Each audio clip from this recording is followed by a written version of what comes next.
안녕하세요, 여러분. 저는 궁합도 보지 않는다는 4살 연하 남편과 결혼한 지 이제 딱 1년 정도 지난 새댁입니다.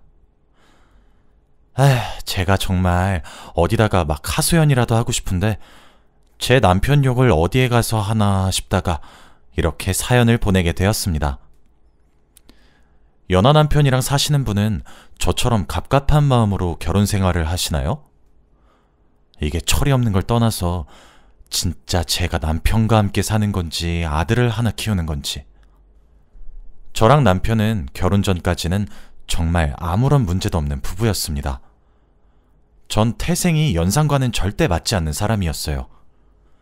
제가 위로 오빠가 있어서 그런지 저보다 나이 많은 사람들을 만나면 요즘 말로 꼰대라고 하죠. 뭐를 하려고 해도 이거 하지 마라, 저거 하지 마라. 너는 어려서 어쩌고 저쩌고. 그렇게 저를 가르치려고 드는 꼬라지가 너무 짜증이 나고 어이가 없고, 그럴 때마다 진짜 제 가족인 친오빠 생각이 물씬 나서 연상의 정이 호도독 떨어지더라고요. 그래서 그 연애 이후로 항상 동갑이나 연하의 남자친구를 만났던 것 같아요. 지금 남편과는 연애 결혼을 했어요. 어느 날 친구가 제게 그러더라고요. 저를 너무 마음에 들어하는 남자가 있는데 저보다 4살 어리다고 만나보겠냐고 하더라고요. 그때 저는 30을 바라보고 있었고 남편은 이제 대학을 갓 졸업하고 사회생활을 막 시작해서 애기 같다? 그런 기분이었고 외롭기도 하고 심심하기도 하고 겸사겸사 가벼운 만남을 만났습니다. 아니 그런데 진짜 너무 제 이상형이 소개팅 자리에 나온 것이 아니겠어요? 진짜 너무 제 이상형의 외모인 거예요. 전 남자를 만날 때 키와 외모를 정말 따지거든요. 솔직히 능력은 없어도 된다고 생각해요. 사회 초년생이 벌어봤자 얼마나 벌겠어요. 제가 더 많이 벌고 잘 버니까 먹여 살리면 된다고 생각하거든요. 물론 이건 연하인 남자 한정이지만요. 그런데 정말 얼굴도 쌍꺼풀 없이 커다란 눈에 키도 훤칠하고 소개팅이라고 반짝반짝 꾸미고 나온 모습이 너무 귀엽고 애기 같고 막 사랑스럽게 보이더라고요. 그때 저도 결심을 바꿨죠. 가벼운 만남? 바로 갖다 치워버렸습니다. 처음 만나서 어색하게 굴더니 술 몇 잔 주고받고 난 뒤에는 누나 하면서 애교도 부리고 그러는데 정말 그 필살기에 제가 그만 넘어가 버리고 말았던 거죠. 그렇게 몇 번의 데이트를 하던 날이었어요. 그날도 남편과 데이트가 약속되어 있었고 저는 회사가 끝나고 차를 운전해서 남편을 데리러 갔습니다. 그랬는데 뭔가 우물쭈물하면서 차에 올라타지 않더라고요. 그래도 그 길이 큰 길이 아니어서 다행이었지, 큰 길이었으면 빵빵거리면서 뒤에서 난리가 났을 거예요. 저는 의아해서 왜 그래? 안 탈 거야? 라고 물었는데 완전 토마토처럼 새빨개진 얼굴로 저한테 그러는 거예요. 누나 오늘 차 끌고 온다고 말 안 해줬잖아요. 라고요. 저는 무슨 말인가 의아했어요. 그러더니 조수석 문을 열고 타기 전에 불쑥 제게 무언가를 건네주는데 하얀 꽃다발을 내밀더라고요. 해바라기로 만든 꽃다발이었어요. 그러면서 아씨 망했다 하는 거예요. 이게 뭐냐고 물어보니까 저한테 편지도 하나 내밀더라고요. 편지를 펼쳐보니까 동글동글하고 귀여운 글씨체로 제게 연애하자고 고백하는 내용이 있었어요. 해바라기의 꽃말이 당신을 사랑합니다 여서 준비한 거라고 하더라고요. 원래라면 걸어오는 저에게 다가가서 꽃도 서프라이즈처럼 짜잔 하고 내밀고 편지도 읽어주고 그러고 싶었는데 제가 차를 타고 나타나니까 순간적으로 당황해서 계획이 다 엉킨 것 같았다고 하더라고요. 진짜 그때 사람이 이렇게까지 사랑스러워도 되는 것인지 진지하게 고민이 되더라고요. 남편은 정말 피부가 새하얀 편인데 귀끝까지 빨개진 채로 저한테 빨리 대답하라고 보채는데 제가 또 연상이잖아요? 원래 연상 여자들이 좀 리드하고 그러는 것이 또 있잖아요. 얼마나 귀여웠는지 몰라요. 태어나서 이렇게 귀엽고 깜찍한 고백은 또 처음이더라고요. 남자들이 어린 여자를 좋아하는 이유를 어쩌면 이런 이유가 아닐까 하면서 정말 좋아하게 되었죠. 그렇게 시간이 빠르게 지나가면서 어느덧 제 나이가 30이 넘게 되었죠. 집에서는 결혼을 하라고 독촉을 하기 시작했지만 솔직히 남편이 저보다 어리다 보니까 모아놓은 돈도 없고 그래서 말도 못 꺼내고 있었습니다. 그렇다 보니 저희 부모님은 또 선을 봐라 마라 이러면서 저를 들들 볶았죠. 그런데 그렇게 저를 들들 볶고 난 이후 며칠 지나지 않아 남편이 저더러 주말에 여행을 가자고 제안해서 근처 근교로 여행을 간 적이 있어요. 펜션을 빌리고 그날 정말 재밌게 놀고 저녁에 고기도 구워서 소주도 한잔하고 그러고 있었죠. 바람도 솔솔 불고 좋은 사람과 좋은 음식을 나눠 먹고 분위기도 좋고 그렇다 보니 들뜨더라고요. 남편은 저랑 연애하던 당시 취미가 기타를 치는 것이었어요. 잠시 자리를 비우겠다고 하더라고요. 그때 저희가 빌렸던 펜션이 독채였고 저희가 고기를 구워 먹은 곳 바로 앞에 자동차를 주차할 수 있었거든요. 그런데 트렁크를 남자친구가 여는데 트렁크 안이 안개꽃으로 가득 차 있지 뭐예요? 그랬는데 옆에 남자친구가 기타를 뚱땅뚱땅 치면서 저한테 청혼하는 노래를 부르는데 주책맞게 눈물이 왈칵 나오더라고요. 트렁크에는 결혼하자고 적혀있는 가랜드가 걸려 있었어요. 남편은 청혼할 적에 저한테 편지도 함께 읽어주었어요. 그 내용은 서로 아끼고 행복하게 살자. 가진 건 누나가 좋아하는 얼굴뿐이다.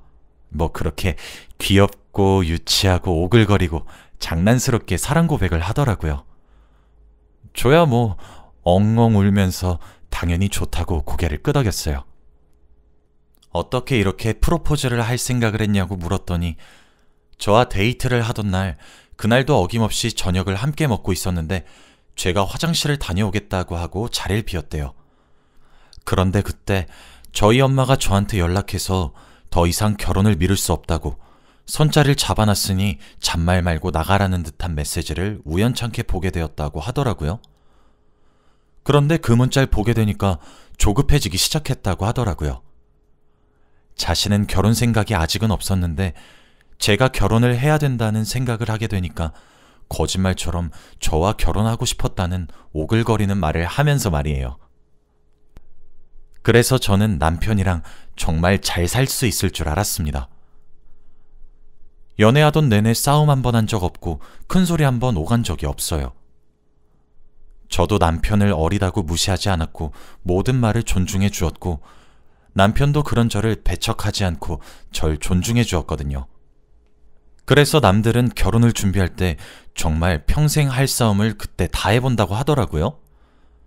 그런데 그런 말이 무색하게도 남편과 저는 결혼을 준비하는 동안 한 번도 싸우지 않았습니다.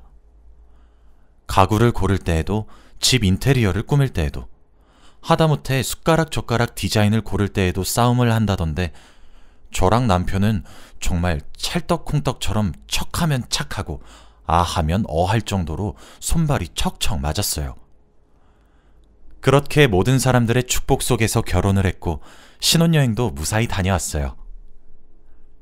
그렇게 저는 앞으로 제 인생이 정말 행복만 가득할 거라고 믿어 의심치 않았고 앞으로 제게 일어날 남편과의 결혼 생활이 기대가 되기까지 했습니다. 그런데 결혼을 하니 참 많이 싸우게 되더라고요. 원래 연애를 할 때에는 남자친구가 제게 요리도 자주 해주고 도시락도 자주 싸주고 그랬어요. 그런데 결혼을 하니까 태도가 처음부터 바로 변한 것은 아니었지만 한 3개월 정도 있으니 싹 변하더라고요. 게다가 저는 8시에 출근하고 7시에 퇴근을 합니다. 그래도 제가 출근 시간이 빠른 편이라 신혼집을 저희 직장 근처로 구했어요. 그래도 7시 30분에는 집에서 출발을 해야 돼요. 솔직히 업무 시간도 다른 회사들에 비해 1시간 정도씩 빠르게 출근하고 늦게 퇴근하기도 하고 야근도 솔직히 말하자면 잦은 편에 속해서 일의 강도가 세다고 볼 수 있습니다. 그런데 그렇게 빡센 만큼 하는 일에 대한 보상의 강도가 매우 철저한 회사입니다. 상벌이 확실한 편이죠. 그러나 남편은 9시까지 출근을 해서 6시에 퇴근을 합니다. 게다가 일반 사기업에서 사무직으로 일을 하고 있고요. 벌이를 따지자는 건 아니에요. 제가 말하고 싶은 것은 퇴근 후의 모습입니다. 솔직히 아무리 제가 빠르게 일을 마무리하고 칼퇴근을 하더라도 남편이 항상 저보다 일찍 도착해 있습니다. 전 남편보다 일찍 나가서 더 늦게 들어오고 그만큼 일을 하다 들어오는데 남편이 손 하나 까딱하지도 않더라고요. 처음부터 그랬던 것은 아니었어요. 제가 퇴근하고 집에 들어오면 절 위에 밥도 차려주고 집안일도 해놓고 그렇게 다정했었어요.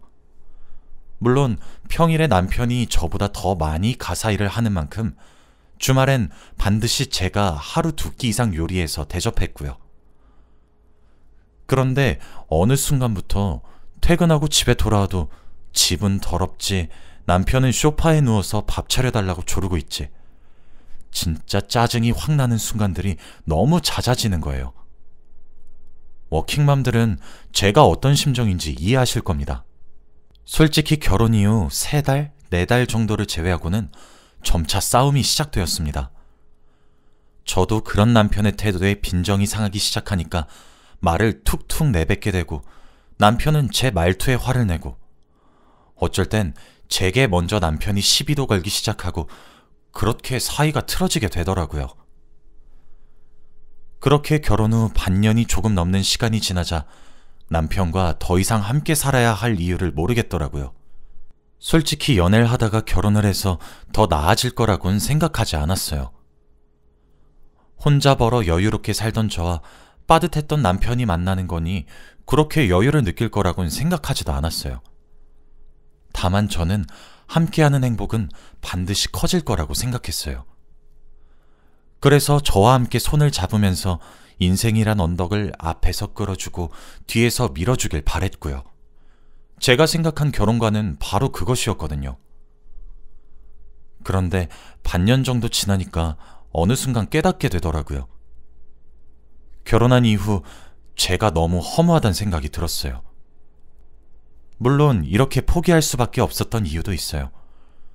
처음엔 남편을 달래도 보고 화도 내보고 가진 말을 다 해보고 그랬는데도 남편의 태도는 더하면 더했지 덜하지가 않더라고요.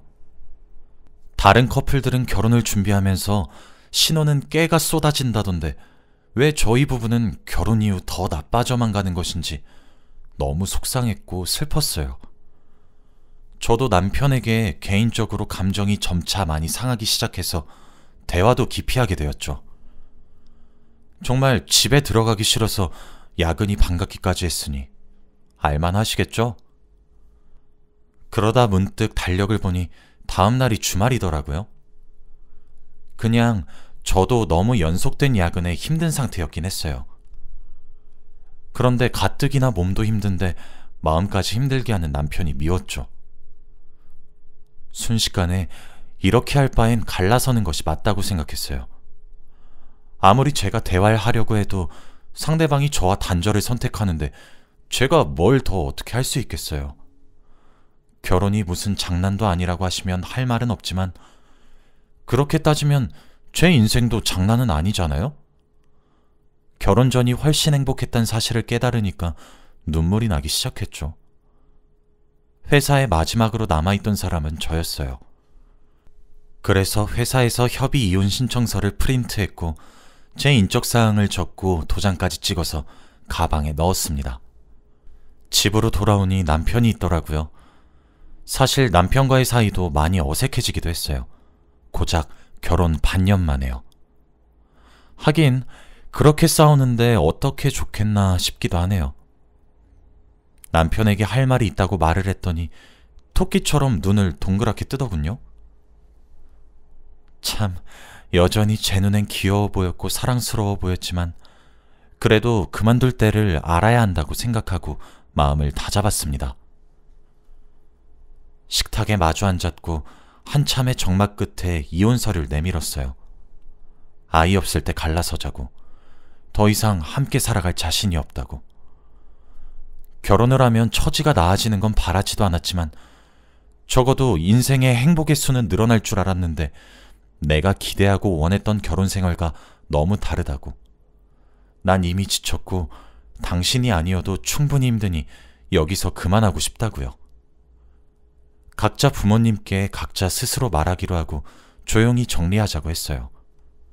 혼인기간도 짧으니 재산을 나누고 할 것도 없다고 하면서요.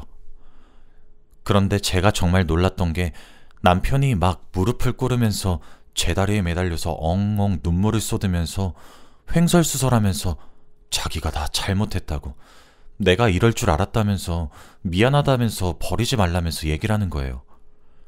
당연히 전 당황스러웠죠. 지금 뭐 하자는 건가 싶기도 하고. 일단 남편을 달래고 물을 먹인 뒤 왜 이렇게 구는 거냐고 물었어요.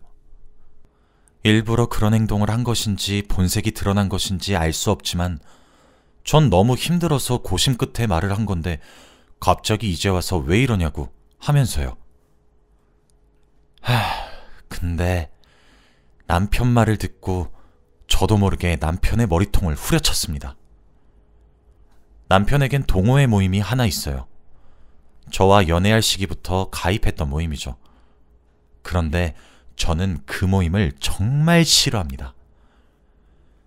그곳에 제 남편보다 10살 많은 형이 하나 있는데 진짜 그 사람이 남편에게 쓰잘데기 없는 소리를 정말 많이 하거든요.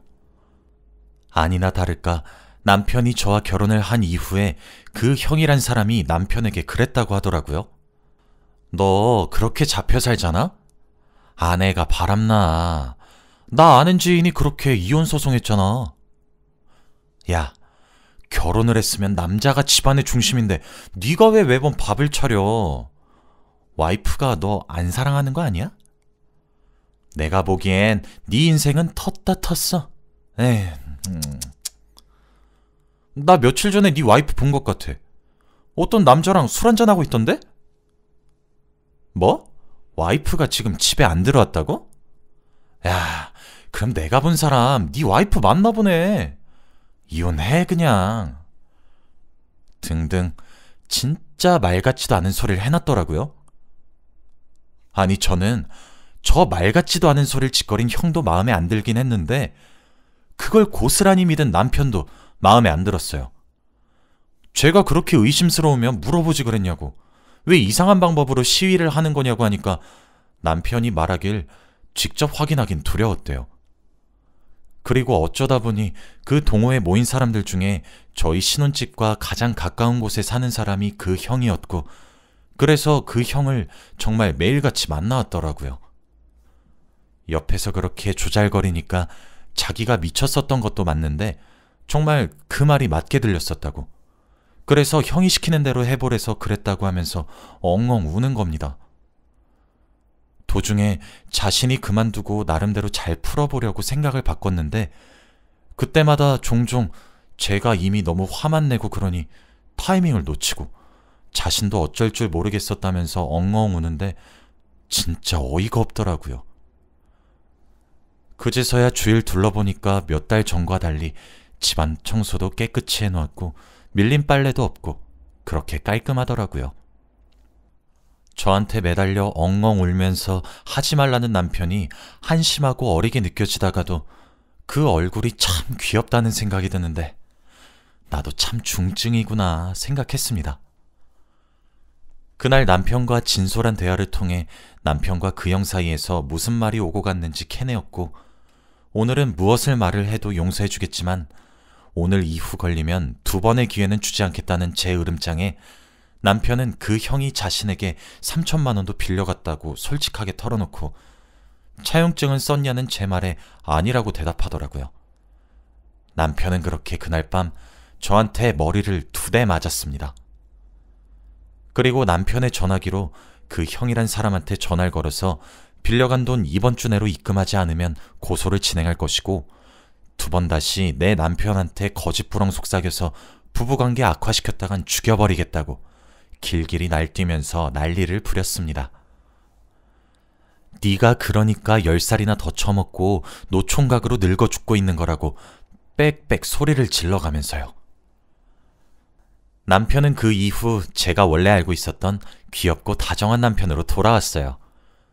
저랑 함께 수건을 개면서 진작 이렇게 지낼 걸 왜 그렇게 휘둘렸는지 모르겠다고 미안하다고 사과하더라고요. 저도 참 어이가 없습니다. 결혼을 해서 한 집안의 가장이 그렇게 휘둘린다는 것이 참 말이 되나 싶다가도 남편이면 가능하겠지 싶기도 하고 그렇네요. 그리고 일주일 정도 지났고 저는 남편이 가입한 동호회 모임에 가입했고 형이란 사람이 저희 남편에게 차용증도 쓰지 않고 돈을 멋대로 몇 천만 원씩 빌려간 것과 유언비어를 퍼뜨려 저를 바람핀 사람으로 몰아가려고 했던 일들을 죄다 미주알 고주알 떠벌렸습니다. 동호회 모임장이 사실이냐고 물어보기에 이체 내역도 확인시켜 주었어요. 그런데 아마 이런 경우가 처음이 아니었던 모양인지 모임장이 그 형에게 일부러 전화를 걸어 더 이상 동호회에 나오지 말아달라고 말을 하면서 제명을 지켰어요. 통쾌했어요. 그리고 제가 말한 기한이 지났는데도 돈을 갚으려는 의사가 없어 보여 변호사를 찾아가 고소장을 작성했습니다. 그래도 이체 내역이 있고 3천만 원을 빌려달라고 연락한 연락의 흔적이 있어서 고소가 가능하다고 하더라고요. 소장이 도착하니까 그제서야 겁이 난 모양인지 저희에게 헐레벌떡 연락해와서는 미안했다고 취하만 해달라고 하면 안 되냐고 빌더라고요. 너무 몰아세우면 또 무슨 짓을 할지 두려운 사람이라 고소를 취하는 대신 이유를 붙여서 매달 얼마씩 갚으라는 각서를 받아냈고 변호사에게 공증을 받았습니다.